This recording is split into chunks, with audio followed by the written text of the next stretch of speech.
All right, hello. My name's Andrea, or Drea for short. Today is Saturday, April 17th, 2021, and this is episode 13 of the DREA'S podcast. If you're joining me, thank you so much for coming. I really hope that you enjoy it. Episode 12 of the podcast was pre-recorded. This episode is pre-recorded as well. I know that we generally prefer the live podcast, but YouTube is not being kind to me and not letting me stream the way that I want to. So I need to take a little bit of extra time to kind of figure out what I need to do to be able to do live podcasts again. So in the meantime, this is what we've got, this pre-recorded version of the podcast. If you're joining me for the premiere, thank you so much for being here. Definitely be sure to use the chat box off to the side to say hi so we can talk during this. And if you're watching this later, thank you so much for being here as well. I really appreciate it. If you like this video and you like podcasts, definitely be sure to like the video and subscribe to my channel. It really helps me out a lot.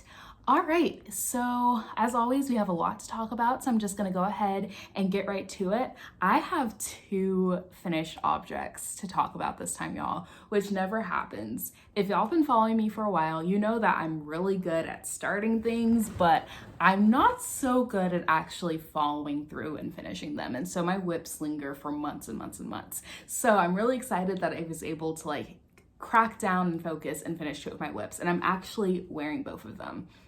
So the first one that I finished and the first one that I'm going to talk about is my Soundwave shawl. It's huge. Look at how big this is. All right, I'm sitting on it, low-key. Let me try to get a good full view of it. Yeah, there's no way I'm going to be able to get the entirety of this on camera. There's no way. It's absolutely massive. Absolutely massive. But yeah, this is my Soundwave shawl designed by Stephanie Aaron, and the yarn that I used was LaRue Cotton Tinsel Fingering in the colorway After the Rain, and Sorella yarn, Mohair, and Voyager. So this is a project that I've been talking about since the very first episode of the podcast, which was in September.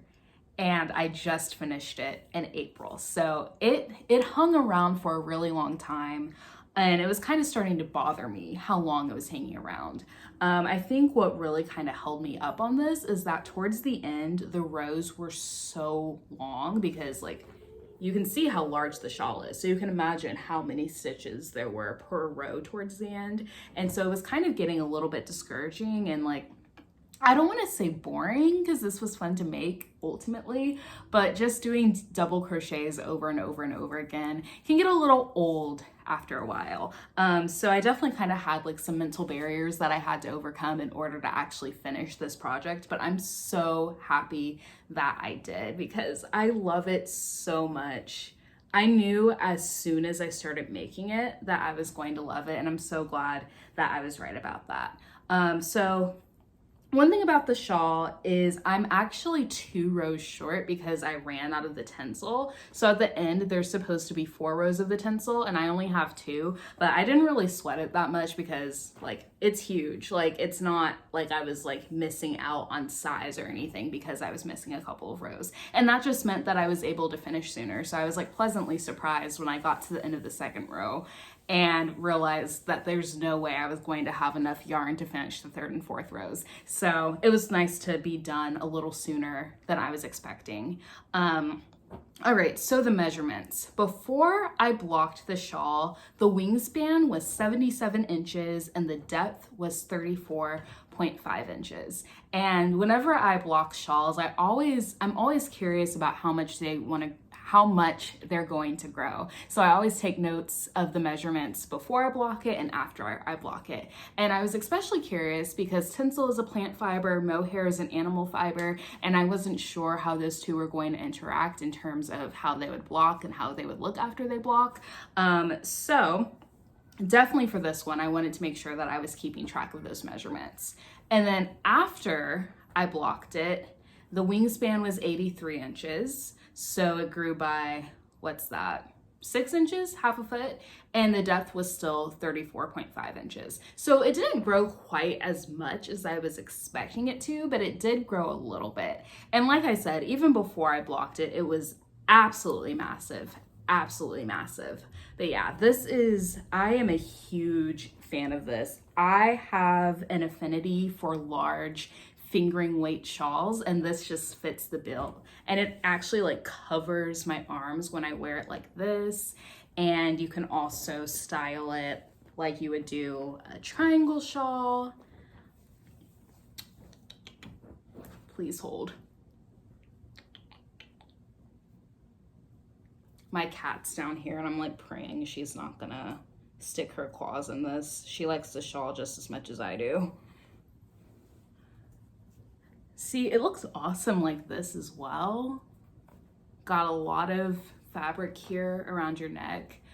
So if you live in a colder climate, I do not, but if you live in a colder climate, you could also wear it like this and it would actually be functional and keep your neck warm. So yeah, definitely a huge fan of the Soundwave shawl. Like once I finished this one, I told my fiance that I was thinking of making another one, and he just like glared at me because he knew that I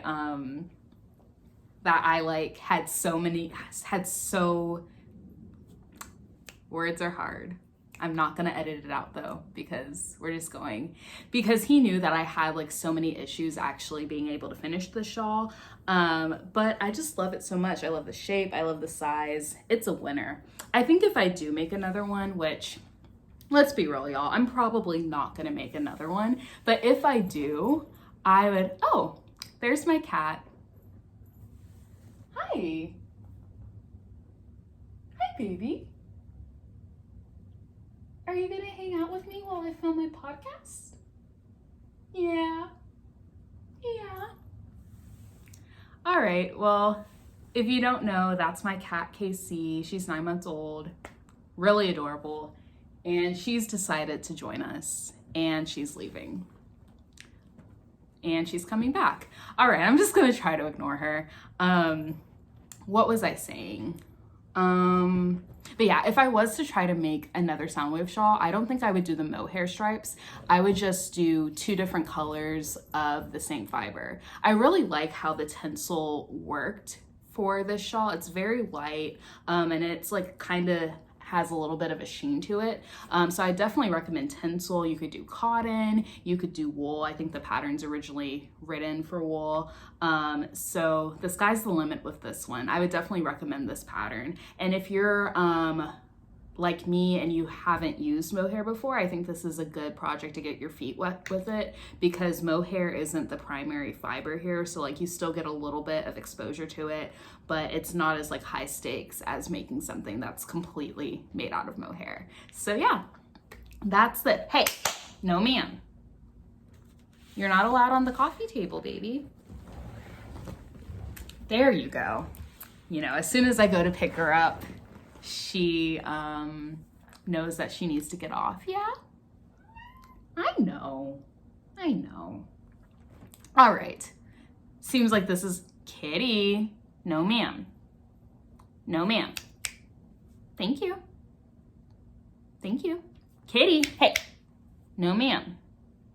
All right, I'm just gonna let her do it. I don't wanna like make this podcast like way too long. Yep, that's what I thought. Alrighty, so my second finished object is this hat. So this, oh wow, hat hair.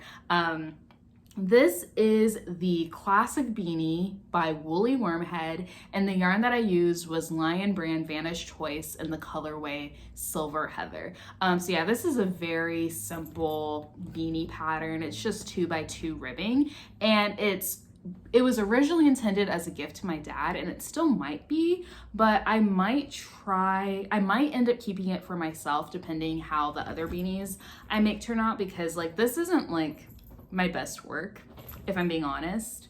I hope y'all are enjoying the cat. I hope y'all are enjoying her, because she's really distracting me. I thought about like putting her up before I filmed, but I was like, no, it'll be fun if she makes a cameo, and it is fun. But I'm a bit of a squirrel, and I'm easily distracted, so I keep losing my train of thought. Anyway, so yeah, not my best work. It was my first time working in the round. You can tell even like from this angle, I'm not gonna get closer and show y'all because I'm not gonna call myself out like that, but you can definitely tell that there's like some tension issues and things like that. No, ma'am. Yeah, I know. That was unnecessary. You know you're not allowed on the coffee table. Are you done? Good kitty. Anyway, so yeah, definitely some issues with this. It's not perfect by any means. And I was planning on gifting my dad 2 beanies anyway, so I am going to be starting another one soon, which I'll talk about a little later.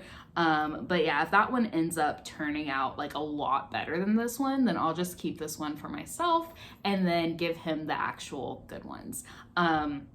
So another thing with this hat is the decrease rounds up at the top were very difficult. So I started this hat on 14-inch circulars, I believe, and that was like perfect for the beginning. But then once I got to the decrease rounds, it got very difficult. So that made me realize that once my no-buy is over, I really need to invest in like some DPNs or finally learn how to do magic loop. I've been struggling to learn how to do magic loop, which I'll talk about a little bit later, but yeah, I still managed to make it work somehow. Hey, no ma'am. Yep, she got her claws in the shawl. She got her claws in the shawl. So yeah, that is the classic beanie by Woolly Wormhead. It's a very interesting podcast. She is the zoomies. She usually doesn't have this much energy in the afternoon. It's about 3 p.m. right now, and she's usually napping right now. So like I wasn't expecting her to be like this active during the podcast. So I hope y'all like cats.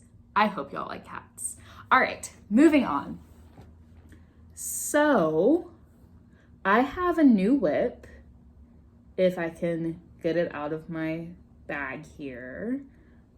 Okay, I do need that, but I need this more.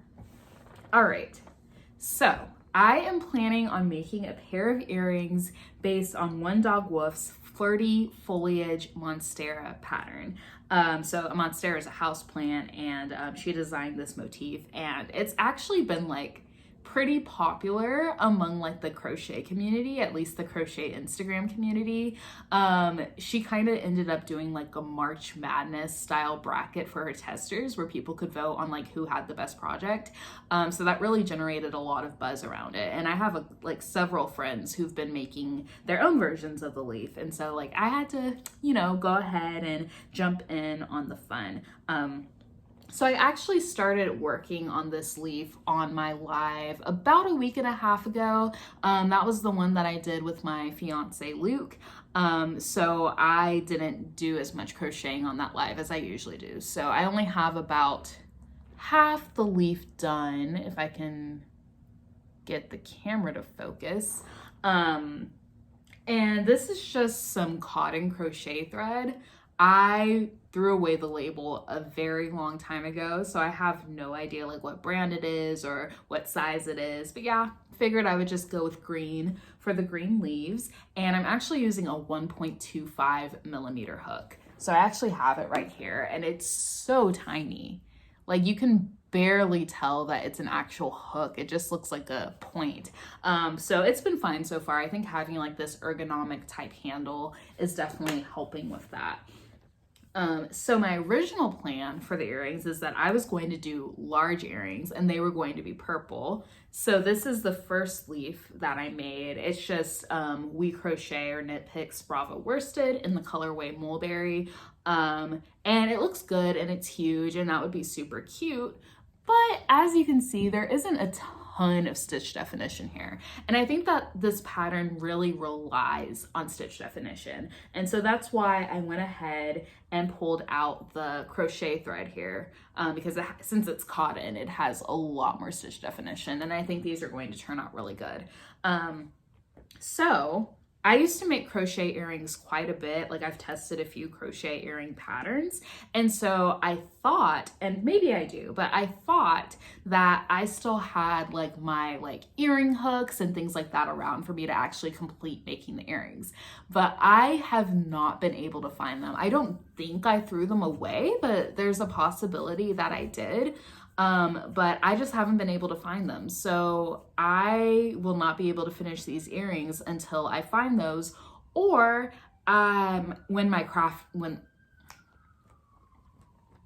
and there's sirens in the background, or when my crafty no-buy is over on July 1st. So this is going to be another long haul whip, but I'm determined to stick to my no-buy. And so that's what we're working with. And I'm really excited to see how these turn out. All right, let me get some water.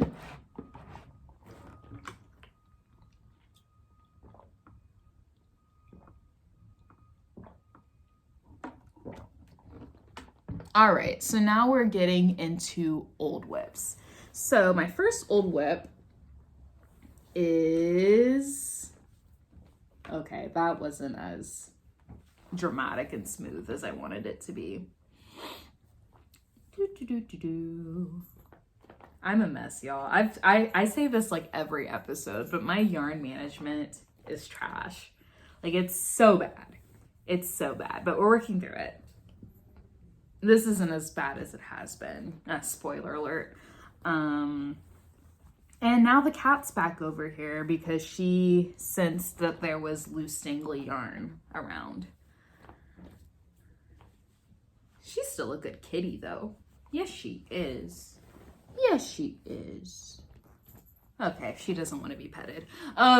Anyway, so old whips. This is my stripe steady shawl. I always like twist my needles together so that the stitches don't fall off. So let me,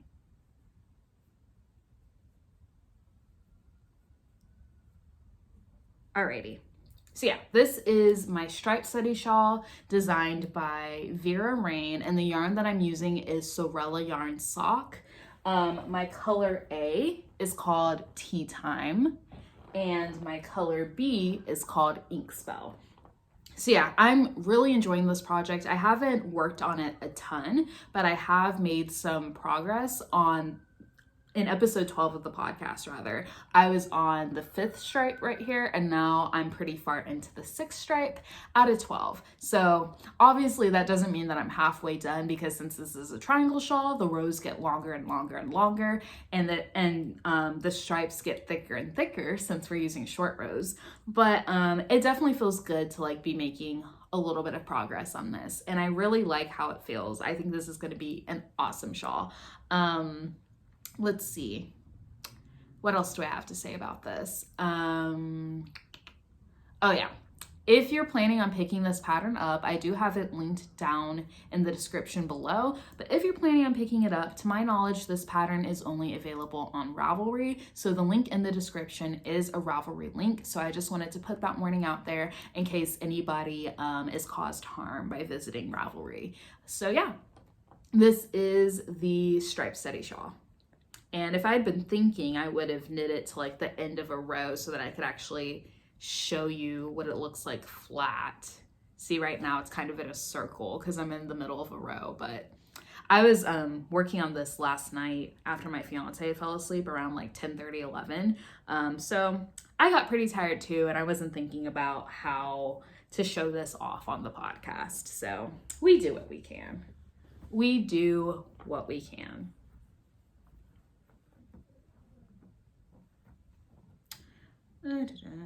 Sorry, I'm just going to take some time to untangle this, make my life a little bit easier in the end.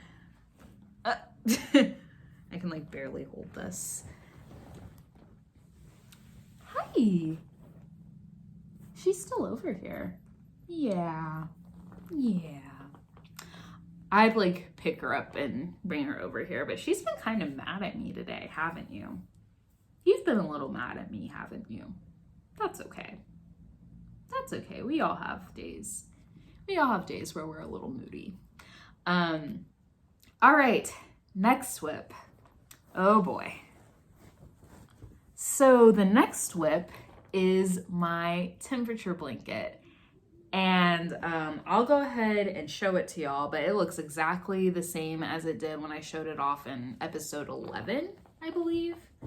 Very long. So yeah, this is the temperature blanket so far, and it is worked through February 8th. So I have managed to do one more square, but it hasn't been joined yet. This is the square for February 9th, and I don't remember the exact temperatures, but this green in the middle means that the low temperature was somewhere between 60 and 69 degrees Fahrenheit. This yellow means that the high temperature was somewhere between 70 and 74 degrees Fahrenheit, and then this gray border means that it rained that day. So I am 65 days behind on the blanket.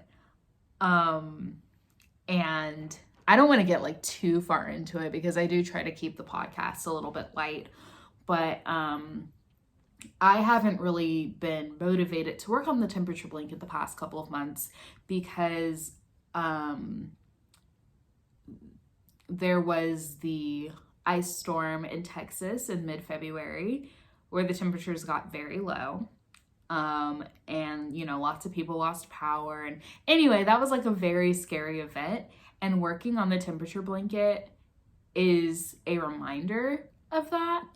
And I've been trying, but I'm still not ready to kind of like face that, if that makes sense.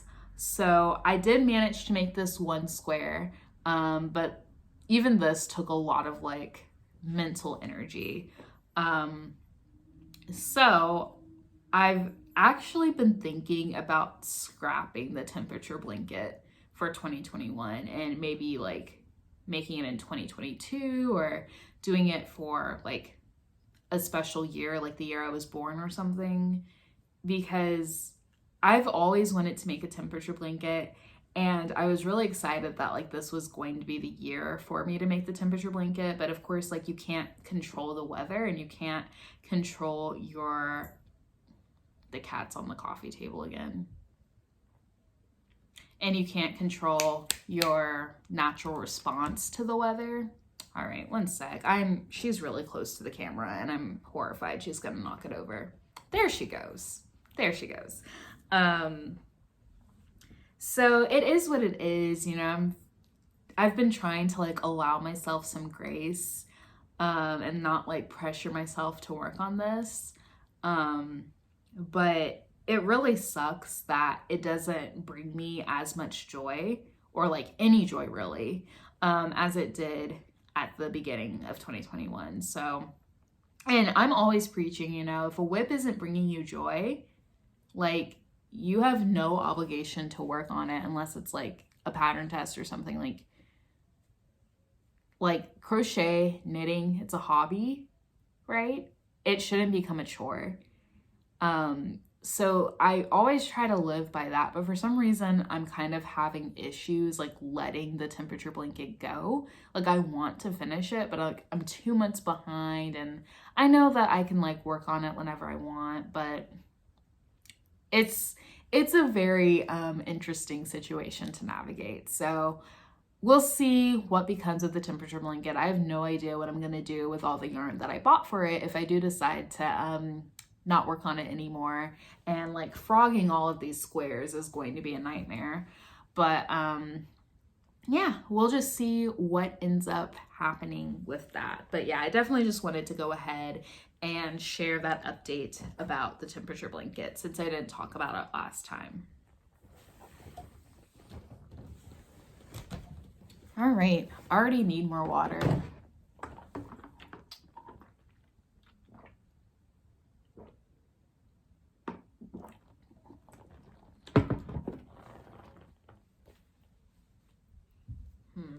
This is like the longest I've worn this hat.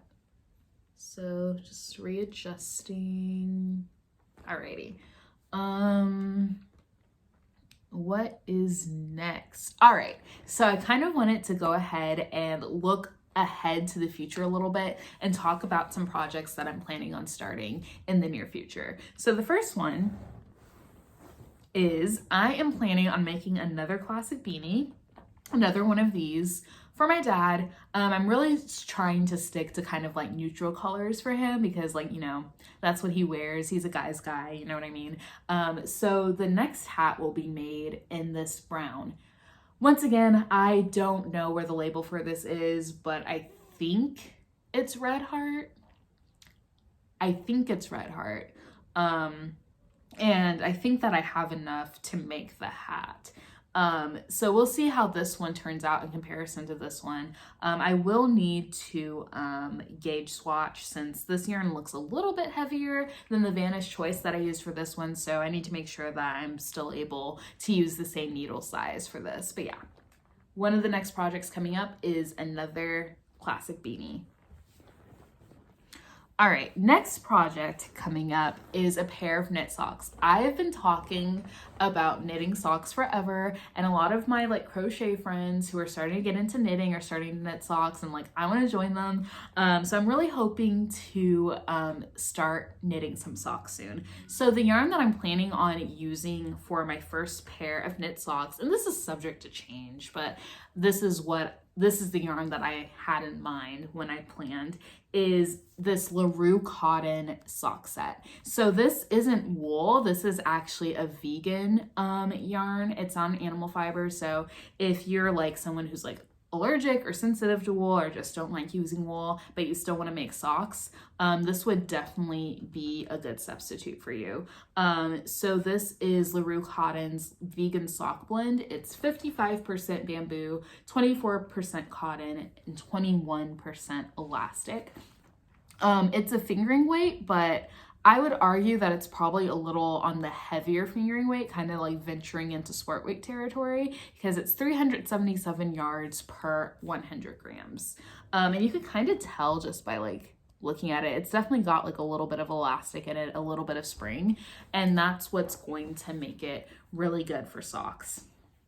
Anyway, I believe this colorway for the mini is called like Coffee Please. And then the main color is called Fall Fetty. And so the sock set is called Coffee in the Fall. So I thought that was really creative. Anyway, so I do have a pattern in mind for this sock set, but it's kind of textured, and I usually try to avoid textures with like variegated or speckled yarn such as this, because that tends to kind of like hide the texture a little bit. So I'll go ahead and swatch to see how the texture comes off, and if it doesn't work out, then I have some tonal yarns on the way that would probably work out just fine. So yeah, if the texture doesn't work out for this sock set, then I'll use it to make like a vanilla sock, and just like basic stockinette or whatever. So a barrier for socks with me is that I don't have double pointed needles. I don't have circulars that are short enough, and I am still struggling to learn how to do the magic loop. So I am not actually ready to make socks yet because I don't have the means to make them. I'm still gonna try to work on the magic loop, but if I can't get it, I'm probably gonna break down and either get some DPNs or some 9-inch circulars, or both. So stay tuned for more on that. I really do want to learn how to do the magic loop, and I kind of understand it, but I get confused. I don't know. My spatial reasoning skills are not the best, and so that makes the magic loop very challenging for me to learn. But I feel confident that I'll figure it out eventually. Sometimes it takes me a few attempts for me to learn a new skill, and then once I've got it, and it's just up here. So yeah, we will start the knit socks either once I figure out magic loop, or once my no buy is over and I'm able to get DPNs or 9-inch circulars. Apparently I'm really dehydrated because we're going for some more water. Okay, so then the last project that I have planned is a crochet garment of sorts. I'm torn between two options. One of the option is to modify a tee that's designed for fingering weight yarn to work for DK. And the other option is like this really nice lacy summer cardigan. And so the yarn that I want to use is Lion brand Kobu. I have like 9 skeins of this. This is the colorway silver. It's a DK weight yarn, 50/50 cotton bamboo. I had originally bought it for a different project, but I frogged that project a couple months ago. So now it's time to figure out what else I'm going to do with it. So yeah, I'm torn between those 2 patterns. I put a poll in my stories, I think it was last weekend, asking people to vote on which one I should do. And it was like pretty evenly split, but I think the tee like slightly edged out the cardigan, but that wasn't decisive enough for me to, that wasn't decisive enough for me to make a final decision. So I'm still thinking that one over. But it's been a minute since I've made a crochet garment. And so I'm really hoping that this will kind of scratch the itch a little bit. And I really like working with Kobu. It splits a little bit, but it has like amazing stitch definition. So definitely recommend it if you haven't tried it already. And here comes the cat again. Hi. Okay. Ooh, you got me. Oh, okay. We are witnessing my cat beating me up. It's fine. And now she looks all cute, like nothing happened. Yeah. Yeah. All right, so I think that's it, y'all. Yeah, next podcast will be in May. Not sure of the exact date. Still doing make with me's over on my Instagram. It's at DREA'S_hook, and that's linked down in the description below. I'm really trying to be consistent with Wednesdays, so that way it's like Whip Wednesday, but I didn't go live last Wednesday because life kind of got in the way. But I'm really trying to stick with Wednesdays. And yeah, I think we'll go ahead and call it. Thank y'all so much for hanging out with me and KC. Like I said, if you enjoyed this, be sure to like the video and subscribe to my channel. It really means a lot and helps show the podcast to other people who like the fiber arts as much as I do. So yeah, I'm gonna go ahead and go, and I'll catch y'all next time. Bye.